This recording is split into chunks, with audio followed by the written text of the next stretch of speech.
حضرت ابراہیم علیہ السلام کے ہاں اولاد نہیں تھی، خدا خدا کر کے ایک بیٹا ملا، نام اسماعیل رکھا۔ حضرت ہاجرہ کی گود میں بچہ کھیلتا ہے، حضرت ابراہیم اس کو گود میں لے کے پیار کرتے ہیں۔ رب کا حکم نامہ آتا ہے، اس بچے کو لو اور اس کی ماں کو لو اور ایسی وادی میں چھوڑاؤ جو بے آب و گیا ہو، جہاں کوئی سبزہ نہ ہو، جہاں کوئی کھیتی نہ ہو، جہاں کوئی آبادی نہ ہو۔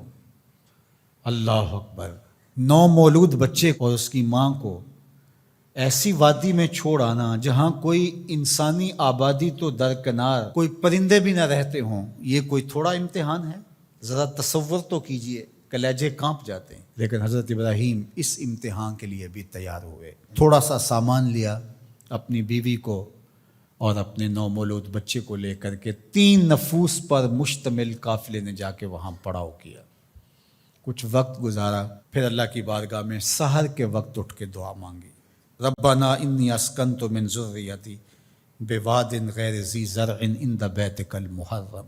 اللہ، میں اپنی ذریت کو، اپنی نسل کو، اپنی اولاد کو ایسی وادی میں تیرے آسرے پہ چھوڑ کے جا رہا ہوں جس وادی میں کوئی کھیتی نہیں، کوئی سبزہ نہیں۔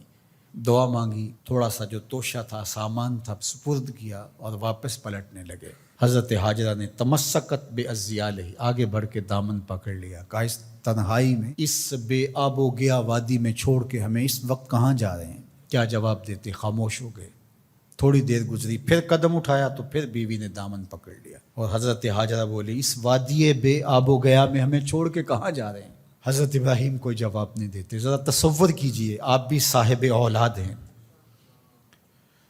تو تیسری مرتبہ پھر جب قدم اٹھنے لگے تو تمسکت بعضیالہ، حضرت ہاجرہ نے دامن پکڑا اور پھر یہی سوال دہرایا، اس وادی غیر ذی زرع میں اپنے نومولود بیٹے کو اور اپنی بیوی کو چھوڑ کے کہاں جا رہے ہیں؟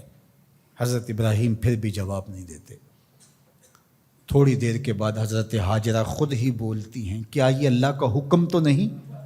قال نعم، کہا ہاں اسی کا حکم ہے۔ فوراً دامن چھوڑ دیا، کہا خیر سے جائیے، ہمارا رب ہمیں ضائع نہیں ہونے دے گا، اگر اس کا حکم ہے تو ہم اس حکم پر سر تسلیم خم کرتے۔ اگر یہ امتحان حضرت ابراہیم علیہ السلام کا تھا تو میری مائیں اور بہنیں بھی سن رہی ہیں اور آپ بھی ان جذبات سے آگاہ ہیں۔ ایک ماں کے لیے یہ کتنا بڑا حوصلہ تھا۔ اگر سلام ابراہیم کو تو سلام ہے سیدہ ہاجرہ سلام اللہ علیہا کو۔ کہا خیر سے جائیے، ہمارا رب ہمیں ضائع نہیں ہونے دے گا۔ پھر جہاں دن بھی نہیں کٹتے تھے اس خاتون نے وہاں راتیں بھی کاٹی۔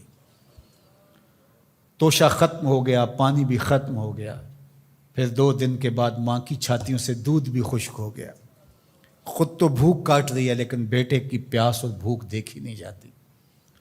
ایک چھوٹے سے پتھر کی اوٹ میں اسماعیل کو لٹایا اور خود پانی کی تلاش میں نکلی۔ ماں کی تڑپتی ہوئی ممتا کی کہانی دیکھو۔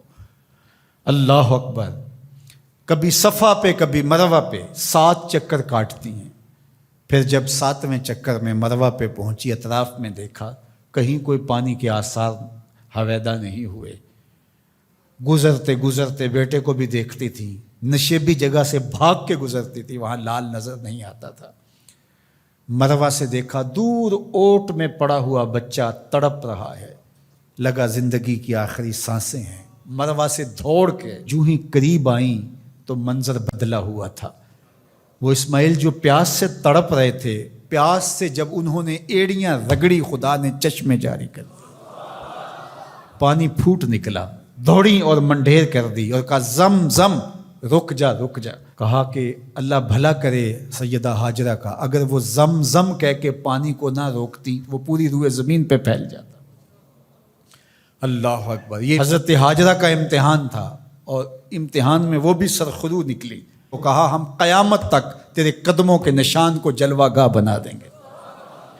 آج عمرہ ہو، حج ہو، وہاں کج کلا بھی دوڑتے دکھائی دیتے ہیں، بادشاہ بھی دوڑتے دکھائی دیتے ہیں۔ ان راہوں پہ پیغمبر بھی دوڑے ہیں، ولی بھی دوڑے ہیں، امام الانبیاء نے بھی سعی کی ہے۔ مالک کوئی دوڑنا بھی عبادت ہے؟ کہا جن راہوں پہ میری بندی دوڑی ہے قیامت تک ان راہوں کو جلوہ گاہ بنا دوں، اور ان پست قامت پہاڑیوں کو میں اپنی نشانیاں قرار دیتا ہوں۔ ان الصفا والمروۃ من شعائر اللہ، یہ اللہ کی نشانیاں قرار پائیں، عزتوں کے نشان بن گئے۔ اللہ اکبر۔ یہاں ایک ماں اپنے بیٹے کے لیے بے تابانہ دوڑی تھی۔ اچھا، راستے کے اندر نشیبی جگہ سے دوڑ کے اس لیے گزری تھی کہ وہاں بیٹے کا چہرہ نظر نہیں آتا، اور یہاں ماں بیٹا اکٹھے دوڑ رہے ہوتے ہیں، حکم ہے بیٹا دوڑ کے گزرے، اس لیے کہ اس ادا کو ادا کرنا ہے۔ وہ تو پانی کے لیے بار بار ادھر ادھر جا رہی تھی، حاجی کی بغل میں پانی کی بوتل ہوتی ہے، پھر بھی دوڑ رہے، پانی کے لیے نہیں دوڑ رہا، حاجرہ کی سنت کو ادا کر رہا ہے۔ کوڑا تخت دنیا دا باہو، فکر سچی بادشاہی ہو،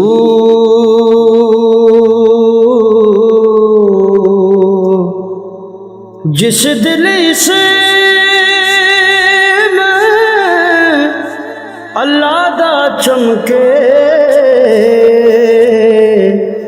عشق بھی کردہ ہلے۔